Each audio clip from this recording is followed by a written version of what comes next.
Hello, good morning, and welcome to this Dawnbusters Taste Challenge. We have from 1844 T.W. Sammuels. This yellow linen label, and it's a label inside a label because if you put it close up here, it's the old label, the old bottle design inside the new bottle design. And the new bottle design is old because this is registered U.S. Patent Office, T.W. Sammuels.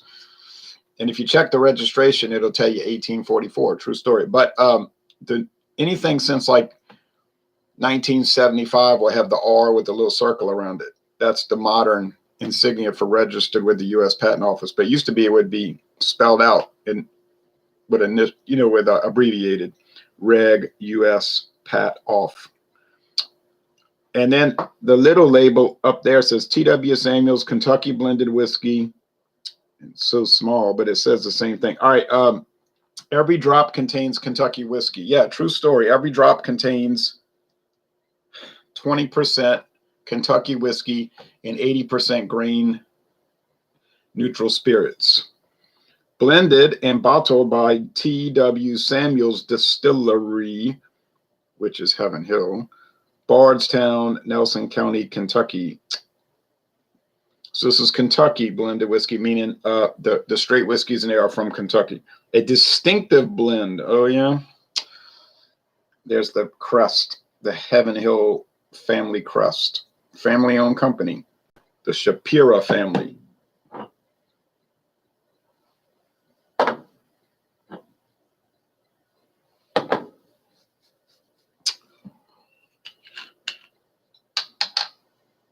Whoops, this is the OT, Old Thompson glass. All right, let me pour this. I'm going to talk about the next one. I bought this at Winn-Dixie for $8.99. Winn-Dixie grocery store, $8.99. Years ago. Still have enough left for a good number of taste challenges. I don't know why it's holding on, not getting drunk fast, but that's fine. Ooh, pour too much. Well, it's dark. Amber, a little darker, a good deal darker than you would expect for something that's only aged 3 years, right? Question, are they... Pour a little bit back in there. Glass is clean, so it won't matter. I don't know all that. So, are they adding caramel color? You would have to suspect that they are, because I just do not think you could achieve such a dark color if you're only using 20% straight whiskey that's only been aged. Yikes. Only that didn't work out. So only been aged 3 years, 36 months.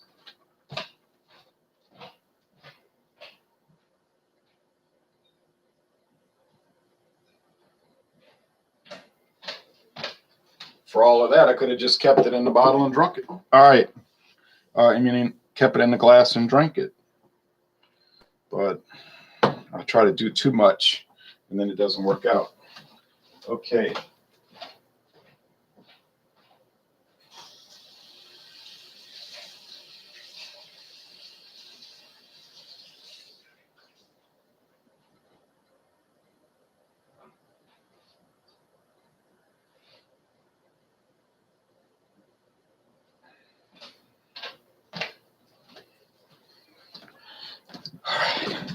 I forgot to say happy Thanksgiving. Happy Thanksgiving Day to all the viewers. Okay, so the Old Thompson, 1904, age at least 4 years. No age statement, meaning it has to be at least 4 years.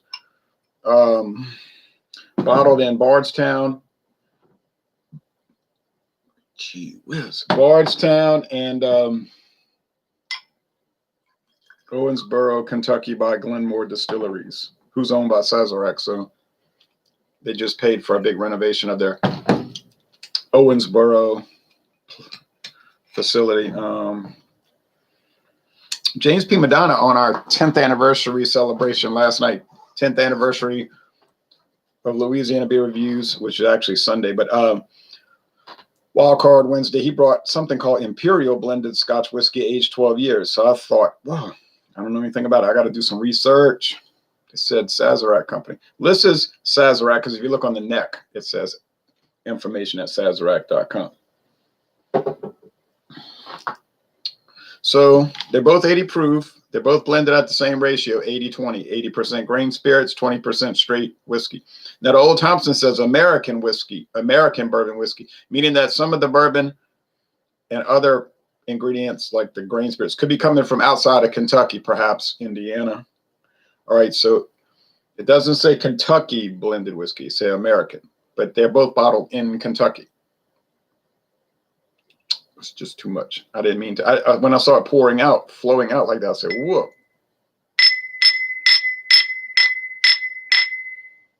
Usually they'll have a little background glug, glug, glug to hold it back, but that was an even flow. All right, so that's caramel color. So they're both unusually dark, meaning I think they're colored with caramel color. Is that going to hurt you? Is it going to taint the taste? Is it going to affect the product? The only way it affects the product is to give it the darker color. Personally, I would rather if they did not add the color in. I like to see the natural color. Personally, I would rather if they don't add flavoring. These whiskeys are allowed to have up to 2%. I believe it's 2.5%, if I remember the Tax and Trade Bureau regulations correctly. 2.5% blending sherry. And they don't have to disclose that. That's not as extreme as the Dominion of Canada, because in Canada, they can add up to 9.9% flavorings. 9.9% of the volume can be flavorings. Believe it or not, true story. Okay, Beerhound says, hello, Ron. Hello to you, Beerhound. He's up and at 'em here at 3:39 California Pacific time. Now, he might be going to bed instead of getting up. I don't know. All right. Which is going to taste better? I don't know. I don't think the Heaven Hill blendeds are too good. So my prediction is that the T.W. Samuels will not be as good. It'll have some strange off flavors like honeydew melon, and that the Glenmore will just taste more like whiskey. Yeah, it'd be cut with grain spirits, but like a faint bourbon, a watered down, so to speak, flavored bourbon. Would I like to try the T.W. Samuels straight bourbon? Yeah, I would like to try it, but I haven't seen it. Would I like to try the T.W. Samuels bottled and bond, 100 proof? Well, those tend to be a little strong for my taste. 100 proof is a bit strong for me, but I would like to try it. I would like to try Early Times bottled and bond. But anyway, so we don't get the T.W. Samuels straight bourbon here, only the blended from what I've been able to see. Well, I've only seen this. Now, this is all around, not so much in this New Orleans area, T.W. Samuels. If you go to, I don't even think they have it at Total Wine and More in Metairie, Louisiana. They have Old Thompson. Oh, Old Thompson was $7.99 for a liter. $7.99 for a liter. And T.W. Samuels was $8.99 for a $7.50. Now, can y'all find it cheaper? If I rummaged around Baton Rouge, I might. So it's mostly a Florida parishes thing, Samuels. But I do see it in St. James. Apparently, it's popular in St. James Parish, too. Of course, St. James is in the Baton Rouge diocese. So, see, that's when you get to St. James Parish, more of the Baton Rouge area. Yeah, pretty buzzed, eating a chicken burrito, getting ready to crash, going for a 40-mile bike ride tomorrow or today, laughing out loud. Wow, that's impressive. I rode to New Orleans once on my bike, but I did that once, and then I came back. But it wasn't a good bike path back then because it was all gravel. But now it's paved blacktop, so I can make it easy now. But back then, oh, it was wearing me out on that gravel. All right.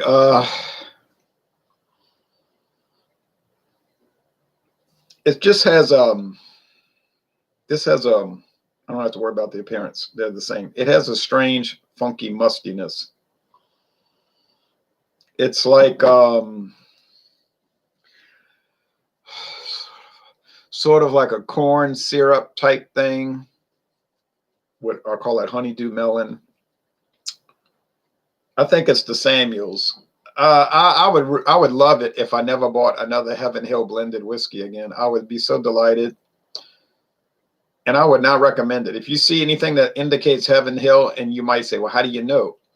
Usually they'll say Bardstown, Kentucky, Nelson County, Kentucky, whereas the Sazerac brands will just say Bardstown without the Nelson County.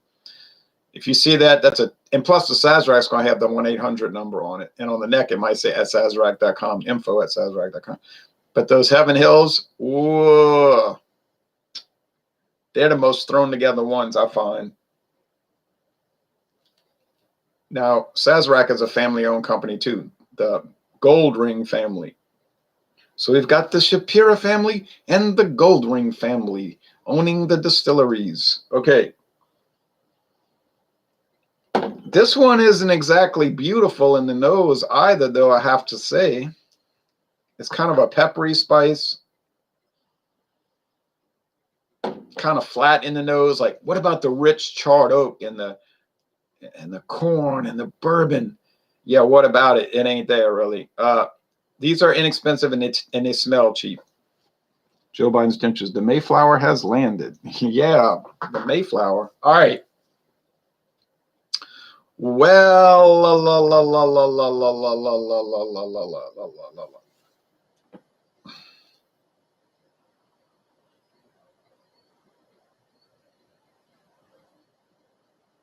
Here we go.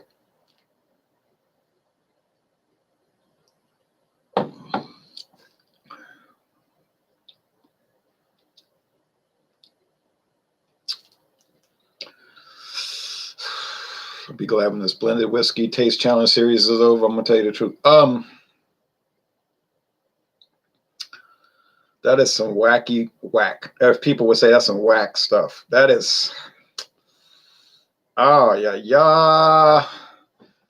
Who drinks these neat? You say you and no one else on earth. Yep, you got it. And I'm not praising that effort. I'm downgrading. I think people should drink these mixed with soda pop. Somebody with some of their grandma drinks whiskey mixed with milk. That's strange to me, but it would probably be a good idea with this. Ooh, ooh, ooh. I don't think you like it. No, I don't think I do. Ooh, that hits bad. Ooh, it gives you the shakes. Oh, it gives you the frisson. Ooh, the willies. Oh, yikes. Ouch. You little rat. Does it hide its alcohol content? Hide it. It screams it. It's like a siren, ambulance siren in your face, in your ears, man. All right, let's go to the next one.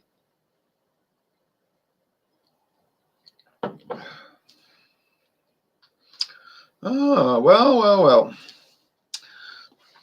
Sweet corn, sweet. I say a lot of whiskeys have a sugary, sweet candy taste, like a candy corn. That's what I'm thinking about. The flavor generally associated with whiskey, some charred oak, creamy bourbon barrel type creamy. I don't know how to describe it, but not like cream from like milk, but cream from like, those cream eggs, the chocolate egg, and then the inside's got the cream, but it's really made out of like sugar that's like semi-solid, semi-liquid, that kind of creaminess. There's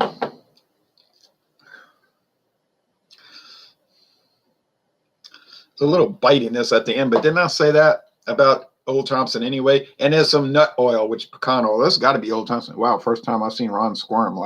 You ain't seen enough of my videos. I've gotten the before. All right, and from some beers. Those are the really treacherous ones. These I can tolerate to an extent because I'm just taking little sips.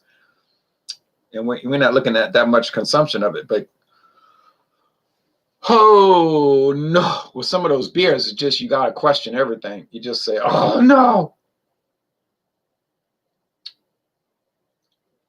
They are bad. It's kind of like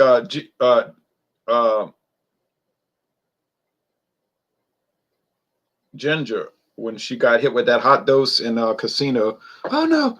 Oh, no. And I'm like, yeah, that's how I feel. But, of course, I don't know how that feels. But anyway.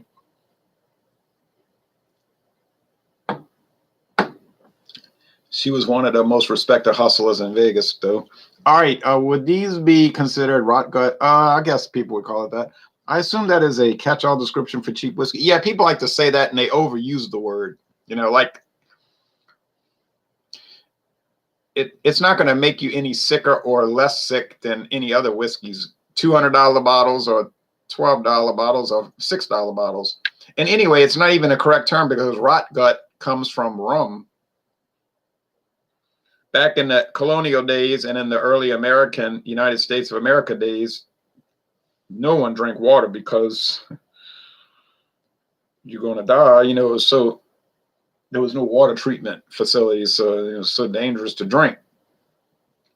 So these farmers in Pennsylvania or New Jersey or Delaware or South Carolina, they would be working all out in the sun, you know, and they would sip on rum all day, take shots of rum all day, because it was cheap, and they were buying it from the British West Indies mainly, which makes you wonder why the United States ever broke away from the British Empire. It's like it didn't really accomplish anything. But anyway,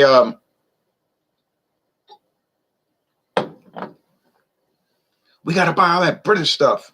Then they break away, and we're gonna buy all that British stuff. It's like, but now it's more expensive. Anyway, but they would sip on that rum, take shots of it all day. And, you know, you're doing that for 40 years. And so they would get all this kind of stomach trouble, probably, who knows, liver problems, pancreatic problems, stomach cancer, whatever. And they call that rot gut because back then, you know, it's not like they had cancer treatment centers of colonial America or anything. So they that was the term. But it probably was cheap rum because, well, rum was cheap back then anyway, but I mean, it probably wasn't too high quality either. I'm sure it wasn't exactly well refined, but still could have been brands like Cruzan, could have been Appleton Estate, because those were founded before the colonies seceded from Great Britain. Would you rather have Pruno? I don't know what that is. Old Granddad is pretty good, says Christina Nowakovsky. Yes, it is. I like it. Morning. Happy Thanksgiving, Ronald, says Bill McIntosh. Bill, who used to join us on the Hangouts. Hello, Bill in Florida. All right. Well, I don't think the quality is even here. I think this one in my left hand is vastly inferior.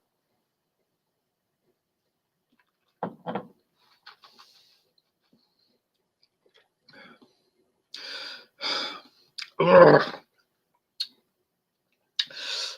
It's got a weird black pepper thing going, and it's got that strange, odd, unpleasant, I would say offensive honeydew melon thing. Boy, you are a Heaven Hill. That's the calling card for Heaven Hills. It's just like, it screams bad. They have some interesting labels, okay? Like T.W. Samuels, kind of interesting label with the label inside a label. You know what I'm saying? It's like the old label embedded in the new label.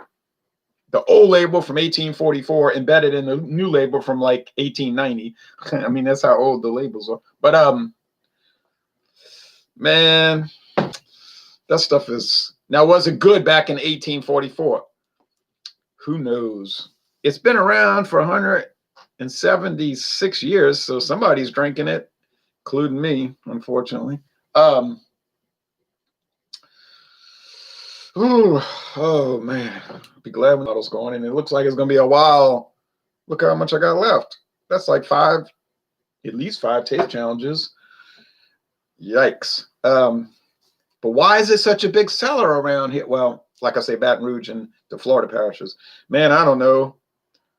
It's cheap, and I guess people are blending it. You say blending it? They're making their own blended whiskey? No, I mean mixing it, you know. Mixing it with Sprite, 7-Up,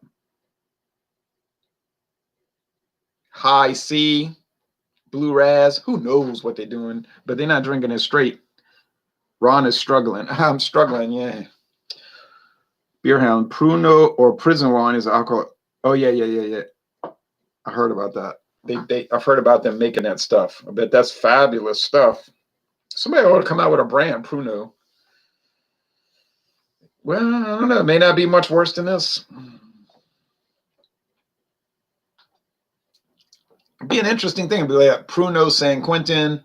They could have like Pruno Angola, Pruno not Alcatraz, that's closed down. Pruno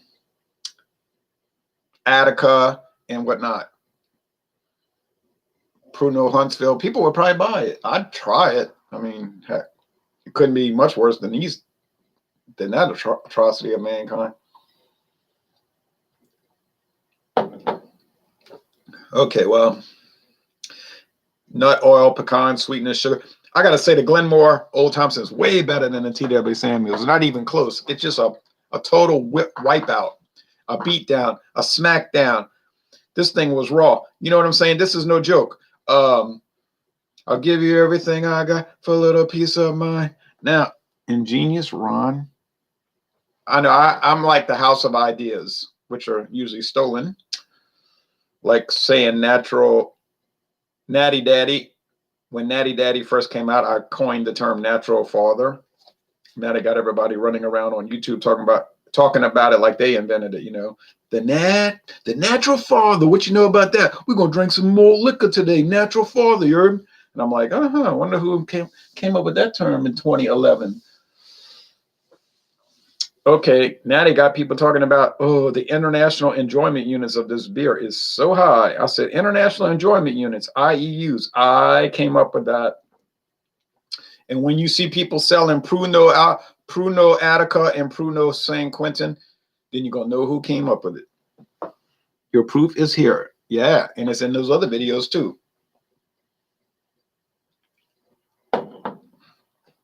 Yeah.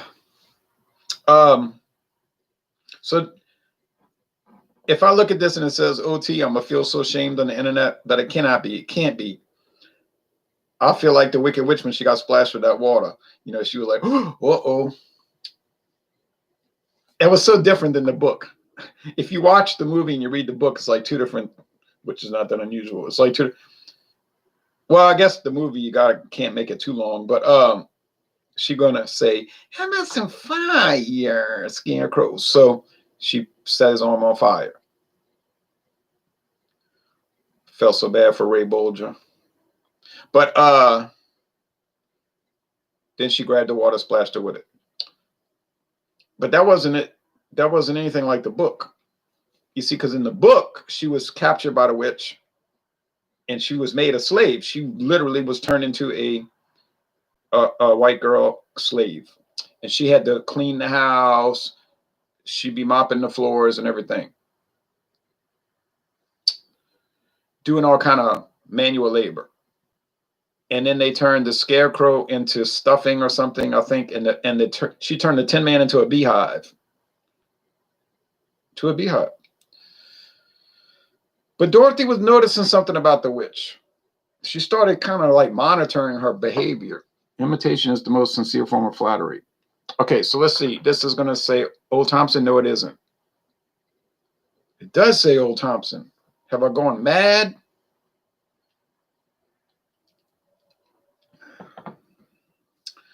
Well, just goes to show you, you're dealing with treacherous products. It's like walking through a minefield. You're going to step on a lot of landmines, and I just did, and I will in the future. Well, what do I say? Oh, yeah, here's my fallback. If you do whiskey A and you put it up against whiskey B and then C and then D and then E and then F and then G, it's going to taste different every time. So, and it's blind, so you don't know. You think you know, but you never know, and you might know. So you can't get too excited about it. You can get depressed, and I'm very depressed right now. I don't want to go on. I just rather more or less throw in the towel. You know how you feeling right now? I feel way worse than that. But anyway, I still have Kentucky Bow and JW Dance Charcoal Perfected and the very strange, and I'll never get that wrong. I'll cancel this channel before I get that wrong. Believe me, that's an impossibility. That cannot happen. That's the King Square, one of the oddest products I've ever tried in my life. Oh, and then I have the very underwhelming Sunnybrook. And then I have a champion coming to save the day. They were sent to save blended whiskey, and that's Seagram 7. Seagram 7 is like Metallica. They were sent to save heavy metal. Now Metallica was sent to save heavy metal, and then they sold their birthright in 1991 for a bowl of pottage, like Esau. I'll say Metallica's like Esau. They sold their birthright. You say, well, he was swindled out of it. Yeah, maybe, but it was like a great rock and roll swindle. But anyway, then thankfully, I will feel like it's a reprieve. We're going to go to Canadian blended whiskey. All the not great products. All right, but better than the Americans, I think. And I'm not a partisan for Canada. I'm not against Canada, you understand, but I'm not a partisan for Canada. But back to the story, which wasn't even part of the story. So she was monitoring her behavior, Dorothy said, monitoring her behavior. So she noticed when she was taking a bath, she's taking a bath, you know, and the witch would be outside the door. She like terrified to come in the bathroom. She couldn't understand that, you know, like why she doesn't come in the bathroom. She's a witch. She's evil. Who knows what she would do to me, you know, anyway. So, but she was like, would not, any other time she was bothering her, you know, mistreating her and everything, but she wouldn't come in the bathroom. And Dorothy started thinking, I don't know, that's strange. Hello, my old friend, says Brandon Norwood. Hello, Brandon.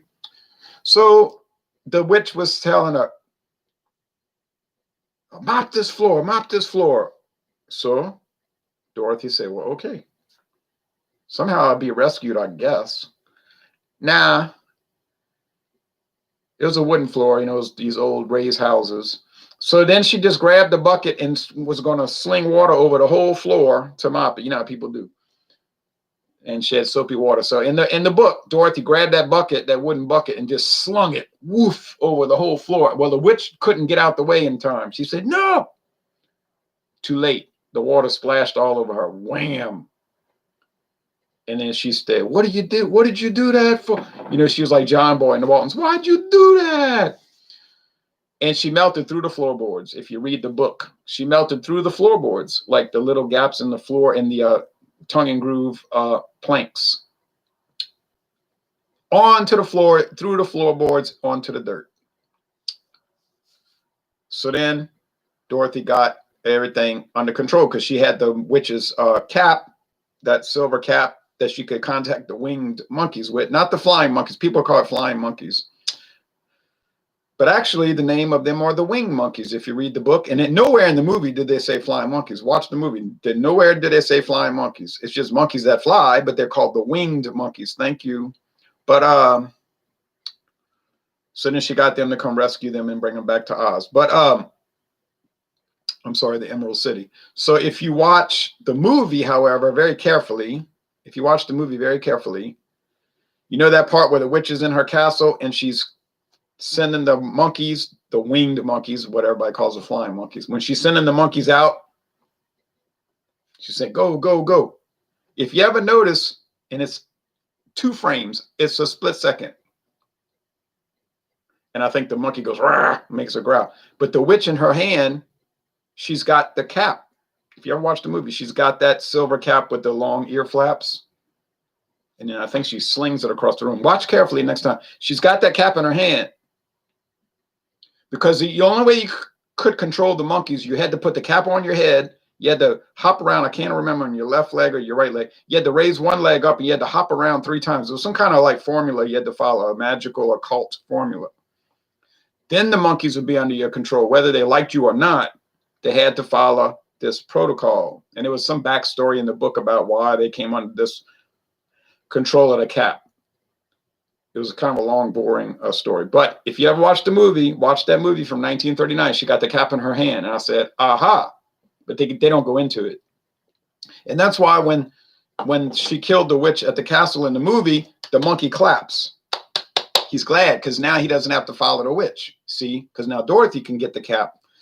But you see, you don't understand when you watch the movie, you don't understand why is the monkey clapping, you see. So You say, what does that got to do with blended whiskey? Not much, but I'll make these side references, you see. Inman says, Marvel did a nice adaptation of most of the Oz books. They followed the source material very well. All of those are in the Oz Omnibus. Yeah. So if you want to learn about the books, the movie isn't going to give you much good information because it's a musical. It's based on the Wonderful Wizard of Oz from 1900. It is not a rendition of it. It's simply based upon it. And they made a second one, remember? Return to Oz, which was authentic like the book, and it bombed. It had no audience and made no money. Because people said, it's weird, it's boring, it's strange. Well, that's how the books were, weird and strange. I don't know about boring. They weren't boring, but they were strange. See, so, and they're much darker, much more violent and whatnot than the movie, you see. But anyway, there should be a new movie series that adapts the books more closely. Yeah, but then people wouldn't go. They would say, ooh, they want singing and dancing and all of these things. And remember, in the book, there were 4 witches, 4 cardinal witches, right? North, south, east, and west, right? In the movie, they took the north and south witches and they amalgamized her into one character, Glinda. But remember, in the book, there was 4. And remember, they had to go to the land of the China people. Remember that? And they climbed over the wall and they fell and they killed some of the people. They were made out of China, porcelain, and it crushed them. And Dorothy said, oh, I didn't mean to kill them. So you would never see that in a movie. I mean, maybe today. Well, today in the movie, they would be like gender fluid or something. And it would be about how socialism is better than free enterprise, something like that, But back then, you understand, it wouldn't be. It needs the big time director, producer, maybe someone like Peter Jackson. Yeah, perhaps. All right, well, that's it. So thanks for watching this video production. I failed miserably, which I'm shocked. I'm very shocked. I'm stunned. Maybe I poured the wrong thing. I don't think I did. I can't figure it out. Anyway, I don't care. It's just most people watching are saying, I'm not going to buy that cheap stuff anyway. That's true. But some people do buy it. All right, so thanks for watching. I got to do a taste challenge for Friday. I might just wait till Friday. Heck, Thanksgiving Day.